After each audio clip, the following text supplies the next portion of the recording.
Right. Yeah, it's me again. Slightly more sensible video than the last one. I've just dragged out of a rather dusty place my little Lubitel, which has certain advantages. One that it's actually worth considerably more than I paid for it. It's also fairly big, fairly chunky. It doesn't look at this range. Hopefully that camera there is going to be able to zoom in enough to be able to have a closer look at it. I'm not going to rip it to bits because I rather like it. For all its strangeness, and I shall tell you about its strangeness and give you 1,001 reasons. Well, okay, 2 or 3 reasons why, if you can get one at a sensible price, bits of it falling off there, you should. I'll just go and repoint the camera there. Oh, back again. Something slightly weird happened in that I shot this bit of the video, and I then went out and sort of glue it all together and shove it up onto YouTube, and discovered it was all out of focus. So I'm doing it again, and I can't remember what I said in the first bit. So if I repeat myself, it's because, well, I'm mad, and you've probably gathered that by now anyway. Lubitel, Russian medium format toy camera. I said, didn't I, bought it early 90s, about 91 I think. 15 quid, list price was 12. I've seen them go for over £100 on eBay, which is just scary. So why? What's so great about them? I said I was going to give you 2 or 3 reasons. I've probably come up with one. But it's a very good reason why you should get one if you get the chance, especially if you don't have a medium format camera. I don't know if the bits of tape, these were holding it together. I don't know whether I did the removal of the bits of tape before or not, but it was taped up. And that was to stop the back falling open when there's a film in it. That's the pressure plate to hold the film flat against here. This is the film plane. And as you can see, it's quite big and looks somewhat underexposed from here. Being critical of the video, I was going to dig out a dead 120 roll film and put that through it, and I've forgotten, and I can't be bothered to get up and do it, so I won't. So let's see. We will see lots of those in future videos. That's the take-up spool. They swap round. As I said, we will do that.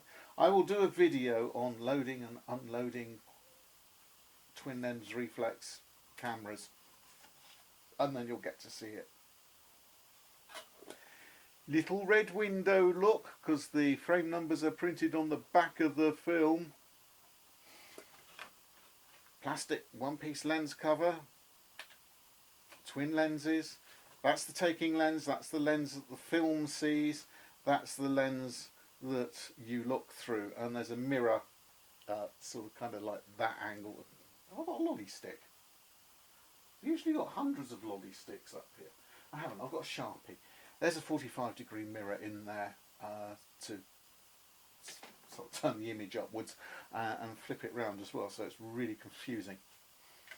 And viewfinder does that, and on this one, of course, because it's ancient, it's broken, and the flappy bit. This is the sports finder, and it clips down like so, and then it really does look underexposed. You look through this tiny little hole here as you follow the horses or the racing cars or whatever it is you're trying to photograph, and they're just doing 200 miles an hour. You're trying to, and hopefully for us to shutter it, you'll see why this is ludicrous in a minute. Anyway, this one doesn't hold up there anymore, which is a shame, but you can prop it up there with the little mirror that you use to see it. Hopefully, if we look down there, you can just about make out a circle in the middle of ground glass, which is what you focus on. Theoretically, it's they don't like the sort of words that we need to use to describe its focusing on YouTube. You know, they throw you off, and close your channel, and call the police and all sorts of things. It does make it a little bit fiddly to use when that's broke, and then we can close that. Oh, for goodness sake. This price was 12 quid. Plastic lenses, wonderful. We open that. The shutter, not the only camera I have where you have to do this. You cock manually like so. And right underneath it there, this little thing here is the shutter release. And I've got it set to, I don't know what I've got it set to. It did work. Okay. I'm going to set it to bulb. And we're going to cock it again. I'm just going to have it right. It's the aperture is wide open, so if I do that and I move it around, can you see a little spot of light in there somewhere? I hope so. And then just to prove the aperture. In fact, I'm going to do it again, but I'm going to try and use all three hands. Oh, I've only got two. That's annoying. So hopefully you can see this sort of light. You can see it getting smaller as I play with the aperture. Hopefully, and I really do hope you can see that, because it's a fantastic demonstration of aperture if it works. There, aperture small, aperture big. Shutter speeds go from bulb up to 250th of a second. The aperture goes from f4.5, I think it is, down to f22, and then a bit more, but you can't measure it. It's a leaf shutter, so it flash syncs at all speeds. And look, there's a little PC socket there to plug your flash in. The back's just about to spring off. The leather here was made from a mammoth or something. I thought very hard. Oh yeah, decadent Western capitalists. It's from that era, all right. I'm happy to do politically incorrect. Why would anyone want one of these most beautiful machines, complete with tripod, bush? You look good when you go out with sort of £300 tripod, which I've done, and that sat on top. A camera that really, if you see one in a junk shop or a charity shop, buy it. It does have a self timer, which in the video that was out of focus I demonstrated, and it broke. So that was another reason I got distracted mending my beloved Lubitel. But anyway, it's mended now. Oh, that doesn't look good. So coming out a shot ago. That doesn't look good. That looks like it's been dropped. Maybe it was made like that. Probably was. Nothing lines up on these things. Little window. What can we say about it? Why would anyone buy one? Why would anyone in their right from mind buy one? Well, you might want to buy it because you've got this thing on the side that... Hey? I'm just... Okay. It's a little film reminder that tells you what film you've got in there in ASA or DIN numbers. Oh, please don't fall. That's brass. That bush there is brass.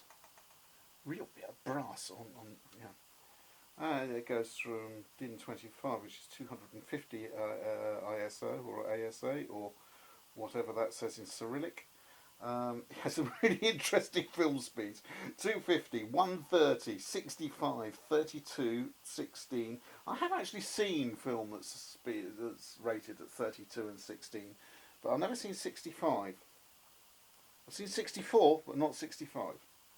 130, again, I've seen 125, but not 130. Horrible feeling most of this is out of shot. 250 or 400, but not 250. That's the Lubitel. Now I tell you, if you can get one, for 12 quid, and you don't have a medium format camera, and you're prepared to find a light meter to use with it, etc., etc., etc., they take very good images.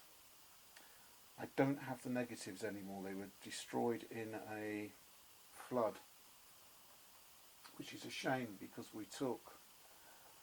I don't think it was this one. I think it was a friend's, and it was the results of this experiment that convinced me you need to buy a Lubitel. and we took 2 photographs of Totnes churchyard. They were taken from the same place at the same time. I stood beside him with a Canon EOS 650 and 35mm film, which I think was Ilford FP4, and he had his Lubitel loaded with exactly the same film, although obviously in 120 format. We then went away, we used the same exposures, we went away, we developed the prints or the negatives, printed them, and yeah, the 35mm was nice. It was a nice photo. I was very proud of that. And then we looked at the results from the Lubitel, and you could count the petals on the daisies in the churchyard. That is why I like Lubitels. It was my first medium format camera. I've only had 2. Both still work. There's this one, and there's another one that will feature in yet another video.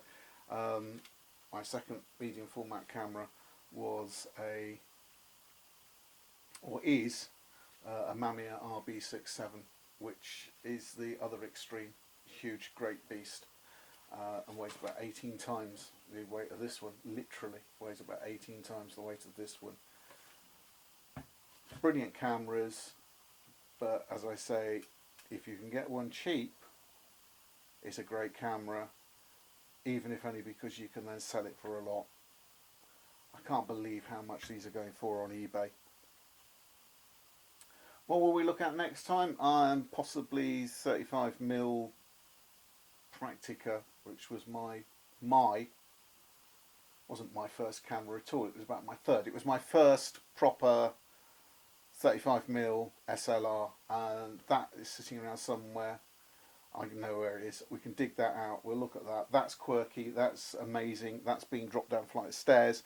And it's another amazing camera, which you can get a lot cheaper than you can get a plastic Russian toy. So I'm going to turn the lights out now. Except the sun, because the sun didn't turn out.